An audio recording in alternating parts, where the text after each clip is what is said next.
በትምህርት ዘርፍ እያጋጠሙ ያሉ ችግሮችን ለመፍታት ባለድርሻ አካላት የበኩላቸውን እንዲወጡ የምስራቅ ጎጃም ዞን ትምህርት መምሪያ ጠየቀ። በማቻክል ወረዳ በትምህርት ዘርፍ ላይ እያጋጠሙ ያሉ ችግሮችን ለመፍታት በሚያስችሉ ጉዳዮች ላይ ክልል አቀፍ የልምድ ልውውጥ ተካሂዷል። ግብረ ወርቅ ጌታቸው ዝርዝር አላት። በደብረ ማርቆስ ከተማ የሚገኙ የተለያዩ የአንደኛ ደረጃና ሁለተኛ ደረጃ ትምህርት ቤቶች የትምህርት ጥራትን ለማስጠበቅ እየሰሩት ያለውን ተሞክሮ ከአማራ ክልል ለተሳተፉ የትምህርት መምሪያ አመራሮች አጋርተዋል። በልምድ ልውውጡ ላይ ተሳታፊ የነበሩት የደሴ ከተማ አስተዳደር ትምህርት መምሪያ ኃላፊ አቶ ፍቅር አበበና የባህር ዳር ከተማ አስተዳደር ምክትል መምሪያ ኃላፊ ወይዘሮ ሰብለ ዘውዱ እንዳስታወቁት በደብረ ማርቆስ ባሉ ትምህርት ቤቶች እየተሰራ ያለው ስራ የትምህርት ጥራትን የሚያስጠብቅ በመሆኑ ተሞክሮውን ወስደው ተግባራዊ ለማድረግ አቅደዋል። ከተማ መወስደው ነገር ስነ ምግባር ላይ የተሰራ ያለው ነገር በጣም የሚገርም ነው። የዳኝነት ስርዓቱን ስታይ አሁን ልጆቹ በዚህ መልክ ተቀርጸው ማደጋቸው ለቀጣይ ለምንፈልገው ማህበረሰባዊ ትውልድ የሚያስቀምጠው ነገር ትልቅ ነገር ነው። ሁለተኛ ህብረተሰብ ተሳትፎ አሁን እኛ ብዙ ነገር እያንጋጠጥን ነው የምናየው፣ ያልተደረገልንም ያልሆነልንም፣ ግን በተግባር ህብረተሰቡ አቅም መሆኑን ያየንበት ተቋም ነው። በአጠቃላይ ግቢ ውስጥ ያለው ተናቦ የመስራታቸው እንዲህ አይነት ነገሮችን እኛም ወደኛ ወስደን እንሰራቸው ይሆናል ማለት ነው። በተማሪዎች ውጤት ላይ እየተሰራ ያለው መማር ማስተማሩ ላይ ስንሄድ የተማሪዎችን ውጤት ለማሻሻል እየተጠቀሙበት ያለው ሜቶድ እጅግ በጣም ደስ የሚል ነው። የክላስ ተማሪ ጥምርታቸውም ቢሆን ደስ የሚል ነው። መምህራን በሳብጀክታቸው ማስተማር መቻላቸውን አይተናል። በተመረቁበት ሳብጀክት ነው የሚያስተምሩት። ይሄ ብዙ ቦታ ላይ ይሰራበትም።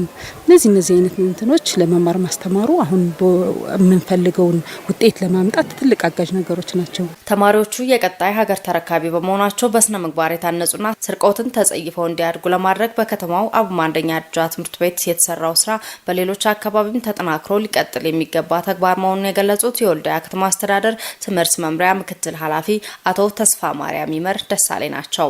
አንድ ተሞክሮ የሚወስደው እዚህ ሰው አልባ ሱቅ ተዘጋጅቶ የሚፈልጉ ተማሪዎች እዚህ ማንም አገልግሎት ሳይሰጣቸው በራሳቸው መንገድ ዋጋ ዝርዝር ተቀምጦላቸዋል።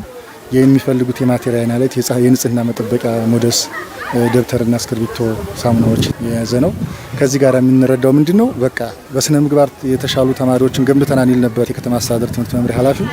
ዋነኛ መገለጫው ደግሞ ተማሪዎች ይሄንን በእምነት ገዝተው ገንዘቡን አስቀምጠው የሚፈልጉትን ማቴሪያል ቁሳቁስ ይዘው የሚሄዱበት ሁኔታ እንዳለ ነው የሚያሳየው። በክልል ደረጃ በትምህርት ቤቶች የሚደረግ የልምድ ልውውጥ የትምህርት ጥራትን ለማስጠበቅ ያለው ፋይዳ ከፍተኛ በመሆኑ በከተማዋ ካሉ ትምህርት ቤቶች በርካታ ተሞክሮች መወሰድ እንዳለባቸው የገለጹት የደብረ ማርቆስ ከተማ አስተዳደር ትምህርት መምሪያ ኃላፊ አቶ አበባው ግዛቸው በቀጣይ መስተካከል ያለባቸውን ችግሮች ከባለድርሻ አካላት ጋር በመነጋገር ለመፍታት መታቀዱን ገልጸዋል። ማህበረሰቡን ባለቤት ስናደርገው ሀብት ይሰጠናል።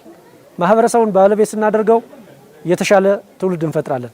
ማህበረሰቡን ባለቤት ስናደርገው የትምህርት ቤቶቹን ገጽታ የደረጃ መሻሻል እናሻሽላለን።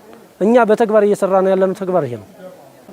እንግዲህ ከመንግስትም መንግስታዊ ካልሆኑም ከአጠቃላይ ከረጅ ድርጅቶቹም ወይም ከግለሰቦቹ በዚህ ሩብ ዓመት ድረስ ከ135 ሚሊዮን ብር በላይ ትምህርት ተቋማት ላይ ኢንቨስት እየተደረገ ይገኛል።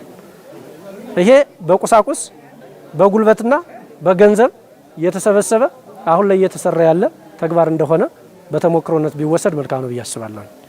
ከዛ ባለፈ የተማሪዎቹን መጠነ ማቋረጥና መጠነ ማጠናቀቅ በጣም እያስቸገረን ሲመጣ ምክንያቱ ምንድነው ብለን የዳሰሳ ጥናት ነው ያጠና ነው። የዳሰሳ ጥናት ስናጠና 12 ችግሮችን ለየን። ከዚህ ዳሰሳ ጥናት በመነሳት ከ12ቱ ችግሮች 10ን ችግሮች ፈተናቸዋል። በደብረ ማርቆስ ከተማ አስተዳደር በተደረገው የትምህርት ባለድርሻ አካላት የልምድ ልውውጥ ላይ በአማራ ክልል የሚገኙ የሪጂኦፖሊታን ከተሞች ተሳታፊ ሆነዋል።